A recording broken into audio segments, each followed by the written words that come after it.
السلام علیکم، welcome to my channel. آج ہم اپنی اس ویڈیو میں ہائی بلڈ پریشر سے کیسے بچا جا سکتا ہے اس کے بارے میں بات کریں گے۔ امریکی اور آسٹریلوی سائنسدانوں نے ایک مشترکہ تحقیق میں دریافت کیا ہے کہ ہائی بلڈ پریشر کے مریض اگر روزانہ تھوڑی سی مقدار میں دہی کھا لیا کریں تو ان کا بلڈ پریشر معمول رہے گا۔ یہ تحقیق 915 بالغ افراد پر کی گئی جس میں ان کے روزمرہ معمولات، صحت اور کھانے پینے کی عادات سے متعلق تفصیلی سوالات کیے گئے۔ ان میں سے جن افراد نے کہا کہ وہ روزانہ تھوڑی بہت مقدار میں دہی ضرور کھاتے ہیں، ان کی باری اکثریت کا بلڈ پریشر بھی معمول کے مطابق نوٹ کیا گیا۔ اس کے برعکس جو لوگ دہی نہیں کھاتے، ان کی نمایاں تعداد میں ہائی بلڈ پریشر کا مسئلہ دیکھا گیا۔ واضح رہے کہ عمومی صحت کے حوالے سے دہی کی خوبیاں ہزاروں سال سے معلوم ہیں، جبکہ جدید تحقیقات سے بھی ان میں سے بیشتر کی تصدیق ہو رہی ہے۔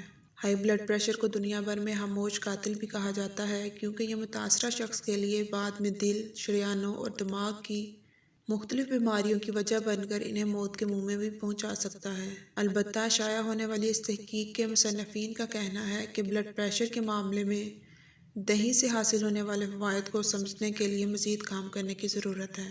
طبی ماہرین کا کہنا ہے کہ روزانہ کم چکنائی والی دہی کی صرف 100 گرام مقدار استعمال کرنے سے ہاضمہ درست رہتا ہے، ہڈیاں اور دانت مضبوط ہوتے ہیں، جبکہ عام طور پر صحت بھی اچھی رہتی ہے۔ اگر آپ کو میری یہ ویڈیو پسند آئے تو لائک، شیئر، سبسکرائب کرنا مت بھولیے گا۔